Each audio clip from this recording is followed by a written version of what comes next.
Ken Lang. I'll tell you, I'm excited about it. I read it speak to him. One of the things that I feel, that was very attention, and I want you all to hear it. So, establishment versus grassroots America. A problem is not solvable until its existence is recognized. And once recognized, it requires an understanding as to its very nature, why it came into existence, what provides its sustaining power, and what its detrimental effect is in both the present and the future. In short, a problem must be recognized for the ill effect it causes and brings about, and must be viewed with resolve to either retail that which feeds it in order to facilitate correction, or it must be starved completely of that which sustains it. Clearly, problem recognition is the first step to it. It should be clear to even moderately informed Americans that our nation and our society are experiencing a major problem, and that problem has been placed upon us via a totally unresponsive and Constitution-violating government. Our federal government now uses fear and intimidation to control us. Fear and intimidation founded upon its own and totalitarian rejection of the formerly sustaining principles of individual citizen sovereignty and freedom. And since our government no longer operates within the limited confines of our nation's former rule of law, it is a lawless and illegitimate government.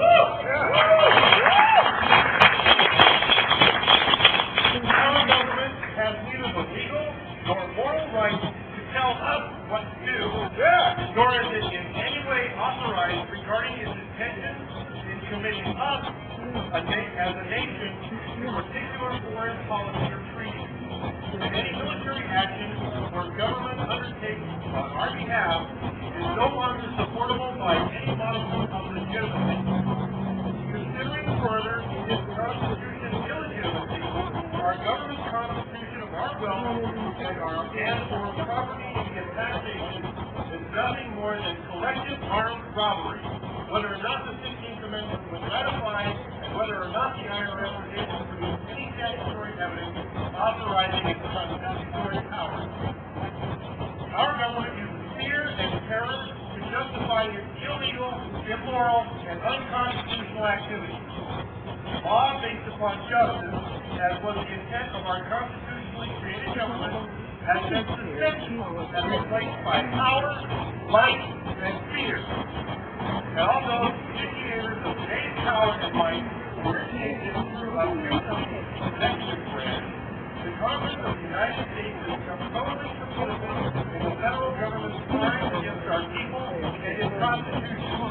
And just as these two branches of our former republic are complicit, so too are the two political parties, Democrats and Republicans, which we have been brainwashed to accept. It is of course assumed by every thinking American, including those in government, that such a problem and such a horror as our government has become simply cannot happen here. This is a problem of our collective denial as a people, the shock and awe of undeniable reality. But our denial is, nevertheless, a minor problem, even if a sustaining one constituting part of the support mechanism that feeds our criminal government.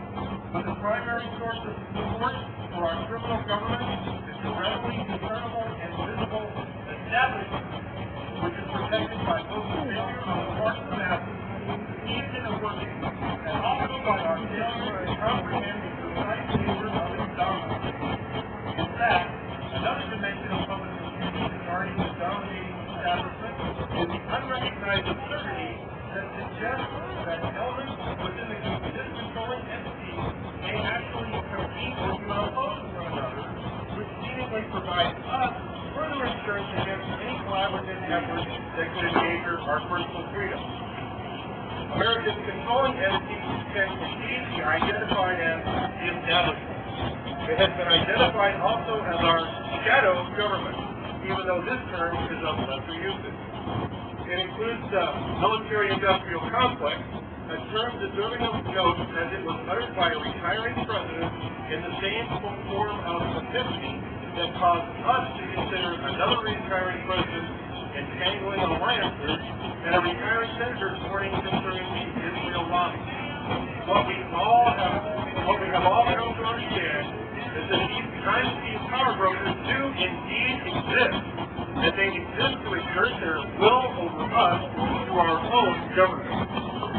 Depending upon isolated and momentary incidents of public focus on these separate entities of this controlling element of American society, in shadow government or military industrial complex or Israel lobby or corporate special interest or lobbying group, it should be painfully clear that these powerful money entities totally control American government. And it should be even clearer that this power and control has an exclusive advantage over us because our representatives in all branches and all levels of government are for sale.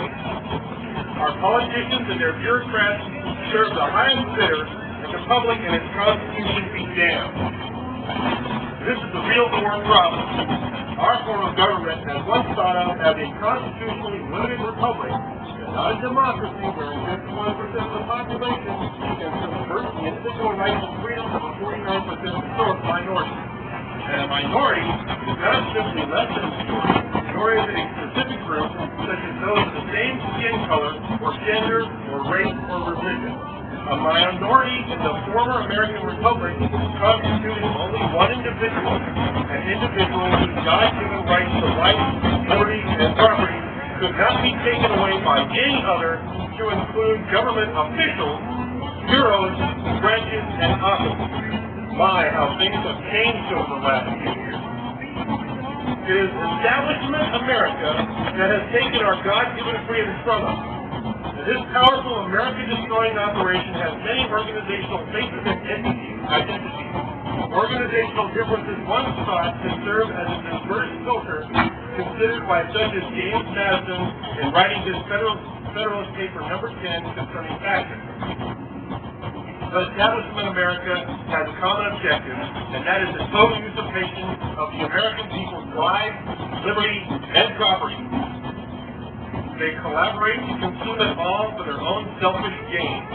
And those who shun Aesop's fables, especially the ones relating to the tale of the goose and its golden egg, relegating them all as being archaic and devoid of any modern context, will soon realize both the accuracy of that particular fable's prescience as well as its applicability to our present situation.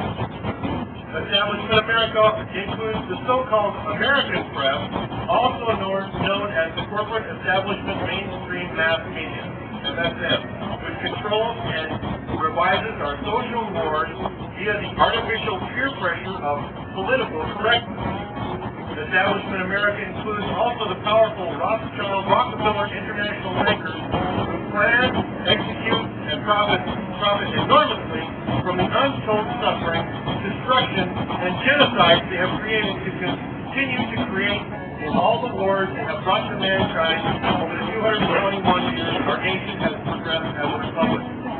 Establishment America is also the military-industrial complex, financed by those bankers that enjoy massive profits for themselves via the war material and they manufacture as toys.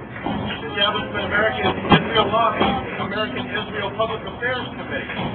Establishment America is also comprised of the huge corporations that profit unfairly by funding politicians and their bureaucrats to obtain advantage over competitors, or those who invent and design alternatives threatening the monopolies enjoyed by the former.